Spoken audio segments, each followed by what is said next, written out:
Olá Pedro, estamos aqui para falar um pouco da tua exposição das Águas e Outros Lugares, que inaugura na Galeria Miguel Nabinho, no dia 8 de novembro de 24, às 10 da noite, e mais uma vez a água aparece no teu trabalho.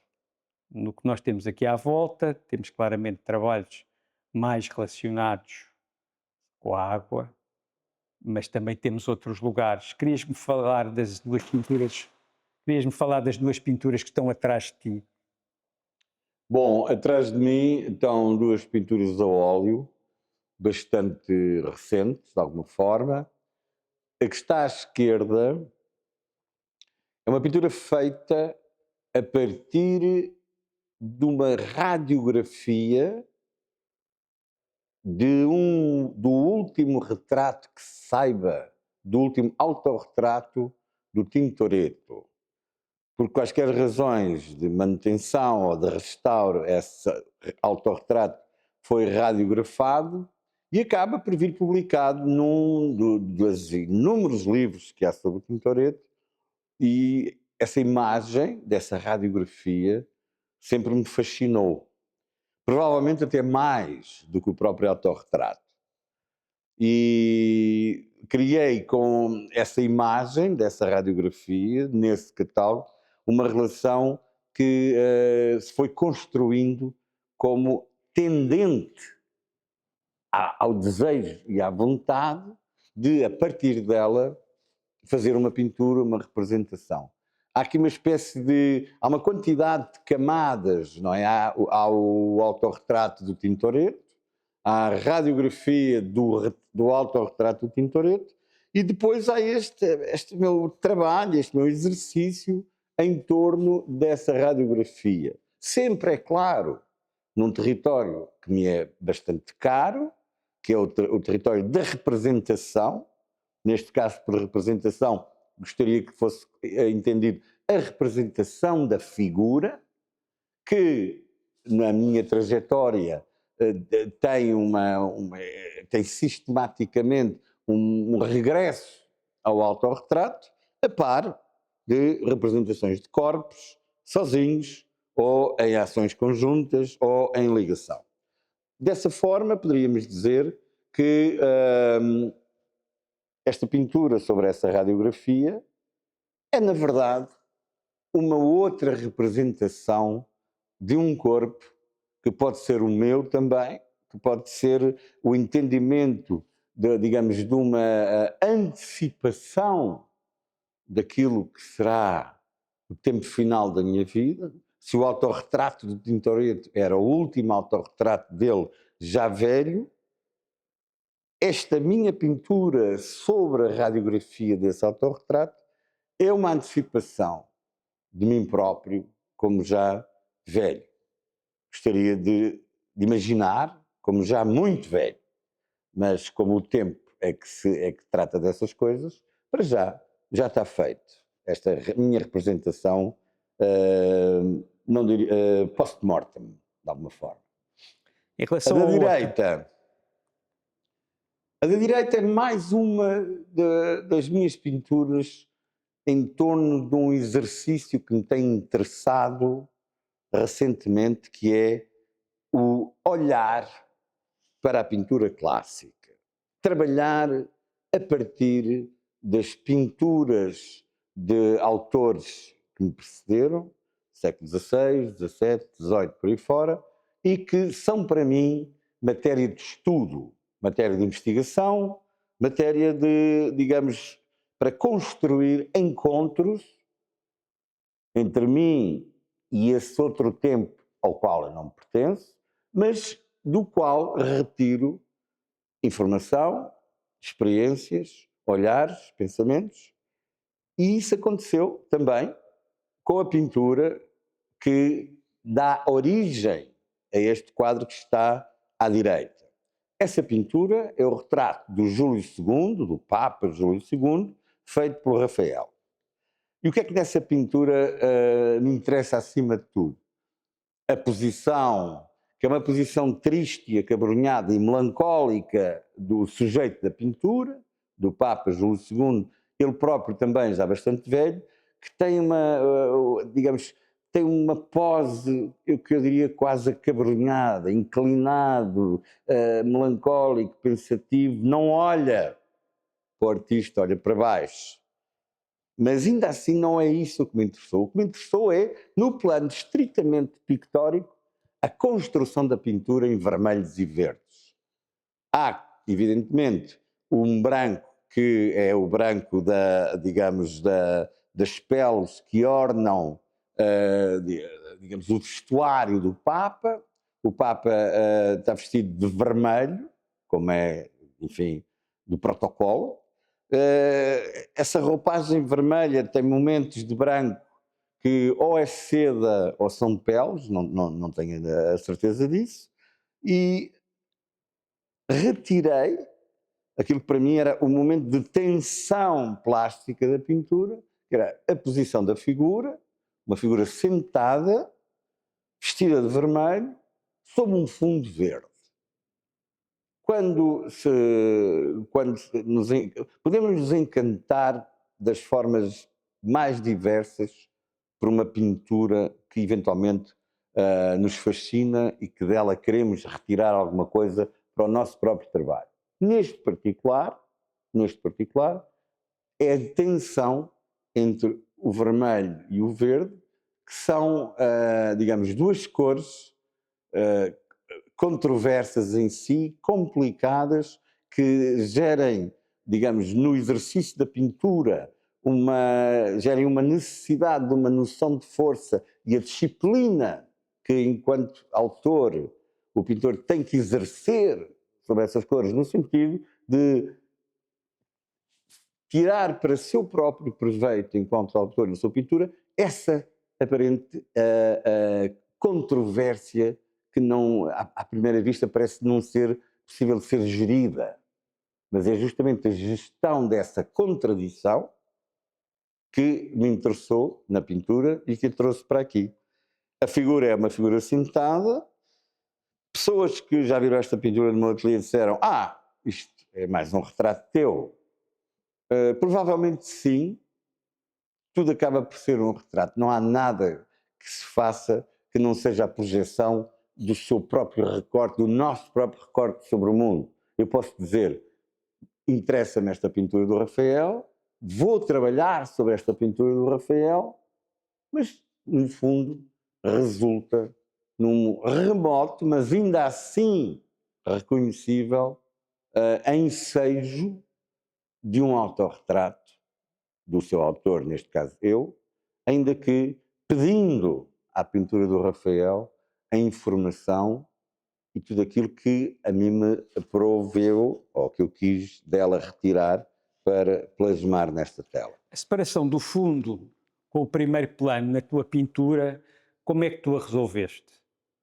A separação do fundo, tu disseste que quando na pintura do Rafael tu tens ele com as vestes encarnadas de um Papa e o fundo Exatamente, é verde. a separação, e que é dialética, não gosto nada mim, desta palavra, entre para mim as duas essa coisas. separação é matéria para contradizer. Quero trazer o fundo e a frente, se é que podemos falar nestes termos que são um bocadinho, enfim, pobres de sentido, mas que para aqui servem, trazê-las para, digamos, quase que planificar. Não as planifico, porque evidentemente a pintura, apesar de tudo, tem uma narrativa, um método de exercício que deixa patente a questão do recuo, do avançar e do recuar, mas desdramatizei, entre aspas, digamos, essa figuração identificada do sujeito da pintura de Rafael contra o seu fundo e aqui aproximei ambos. Ou seja, abstratizei, ainda que esta palavra não seja talvez a mais correta para utilizar, mas reduzi, limpei, libertei-me dessa narrativa quase, não diria figurativa ou retórica, mas não era isso que me interessava. Interessava-me a tensão entre as duas cores e como é que essa tensão pode levar-me a reconstruir, a partir dessa pintura, uma outra imagem. Agora, falando dos outros trabalhos que estão aqui, que são estes desenhos grandes, estas pinturas sob papel, eu trabalho contigo, se calhar há mais de 20 anos, e queria que me falasses um pouco, porque é uma escala que tu usas frequentemente, que anda muito à roda da ideia de água ou de natureza. Há árvores também, há videiras também, há uma série que tem Sim, tudo isso videiras. tem aparecido ao longo do meu Exatamente. trabalho. E eu queria que tu me dissesses que cada vez que tu partes para mais uma série destas, como é que tu encaras o desafio, que também é uma palavra que eu não gosto, mas como é que tu, são variações sempre acerca do mesmo tema, que vão evoluindo, não te interessa nada a evolução, interessa-te só o fazer. Bom, há uma ideia pré-concebida, ou pelo menos bastante comum e divulgada, que faz parte do que chamaríamos um senso comum na apreciação da obra de um artista. Diz essa ideia que, na verdade, um artista pinta toda a vida o mesmo quadro. Não sei se isso é absolutamente verdade, mas ao longo do tempo e da trajetória que eu fui atravessando, é agora, olhando para trás, palpável que há 2 ou 3 temas que são a ancoragem daquilo que é, digamos, que é o meu trabalho, daquilo que são os cabritos. Essa ancoragem que passou no domínio da terceira dimensão, das esculturas, não sei o quê, do volume, por um momento muito ligado com a arquitetura, depois com a construção de objetos a partir de coisas encontradas, pode ser uma porta, uma cadeira, uma mesa, como esta escultura que temos aqui, que foi feita aqui hoje, não é? Embora pensada antes. Essas coisas todas são identificáveis, são inumeráveis na minha trajetória. São calendarizáveis. Isto apareceu aqui, seguiu-se isto que apareceu acolá e por aí fora. Contudo, no domínio da pintura, tirando um primeiro momento em que há uma aproximação de uma abstração que era ou informal ou geométrica, mas com o tempo a pintura foi sendo cada vez mais um caminho de aproximação à representação, e por representação quero dizer da figuração no que diz respeito à presença do corpo humano, ou uma representação que claramente olha para aquilo que está em torno, portanto é uma representação que convoca a paisagem. E a paisagem é subdivisível em águas, em horizontes, em árvores, em flores, em pedras. Provavelmente vem aí um novo período de nuvens, estou a trabalhar nisso já há um tempo, e isto quer dizer o quê? No fundo, há um afunilamento do olhar, no sentido de aprofundar, adensar, e numa ambição irrealizável que é da construção de uma qualquer perfeição, esse aprofundamento, esse afunilar, é, na verdade, construído sobre 2 polos. O polo da figuração, ou seja, o corpo, e a paisagem. Entre o corpo e a paisagem é a ponte na qual encontramos o trabalho do Pedro Cabrita Reis no que diz respeito ao exercício da pintura ou do desenho. O exercício da escultura, que aqui nesta exposição está representada por este objeto que convoca narrativas antigas da ligação de elementos encontrados, não há aqui modelação de tipo algum. Aliás, os momentos de modelação na minha escultura são apenas os elementos que dão origem aos bronzes. Quando a escultura não passa pelo lado do bronze, não tem o modelo, a maquete, etc, etc, é uma escultura de construção. Construção a partir de materiais industriais, standard, pré-existentes, ou construção a partir da convergência de elementos ad hoc encontrados, como é o caso desta peça, que tem uma figura de índole religiosa, um novelo de corda e um banco que fazia parte da mobília da galeria e agora faz parte desta escultura. Não sei se respondi à tua pergunta. Respondeste. Para acabar, tu amanhã, às 14h30, vais fazer um desenho na parede grande da galeria lá em cima. Sim, deixei aquele espaço de entrada da galeria para o fim, porque existe nesta cápsula, que é esta sala, uma identidade física, formal, eu diria mesmo até espiritual, que eu conheço bem e sobre a qual é possível fazer exercícios diversos. Não é? A entrada da tua galeria é inóspita, desconfortável, bastante feia e por isso tudo extremamente estimulante.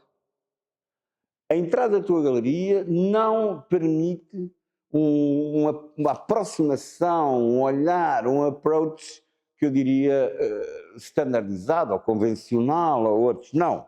Requer uma solução, um debate, requer um confronto mesmo, um conflito específico, preparado e pensado para dominar e apropriarmos do espaço.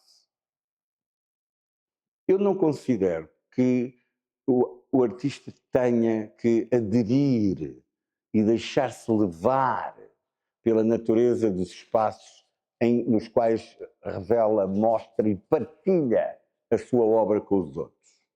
A esses artistas que sofrem ou que são vítimas dessas armadilhas, chamaríamos de uma forma genérica de curadores de interiores, porque adaptam-se ao que lhes é dado. Não. O que nós devemos sempre fazer, e eu tenho isso para mim como uma regra clara, é não negociar com nada, ninguém, e muito menos com os espaços que se me oferecem. Eu quero-lhes impor uma marca. E, ao lhes impor uma marca, o espaço é absorvido pela obra e não é apenas um suporte da obra. E é por isso que eu amanhã venho aqui fazer uma coisa que eu não te digo o que é. Então, amanhã inauguramos, que pode ser hoje, se estiverem a ver o vídeo amanhã, é um bocado confuso, mas é dia 8 de novembro, sexta-feira de 2024, na Galeria Miguel Nabinho, às 10 da noite. Estão todos convidados para ver. A exposição está aqui ao meu lado, vocês não a conseguem ver toda, mas é absolutamente surpreendente, mais uma vez. O ponto de partida foi o ponto de chegada é muito melhor. E o Pedro percebe bem o que é que eu estou a dizer, e ainda temos este desenho que ainda não existe e que vai aparecer amanhã, mas quando chegarem às 10 da noite já cá estará. Não se pode contar tudo de uma vez só. Exatamente. Obrigado mais uma vez, Pedro, obrigado, Miguel. Obrigado à equipa do Miguel. Por esta exposição maravilhosa que nos estás a proporcionar. Vamos a isto.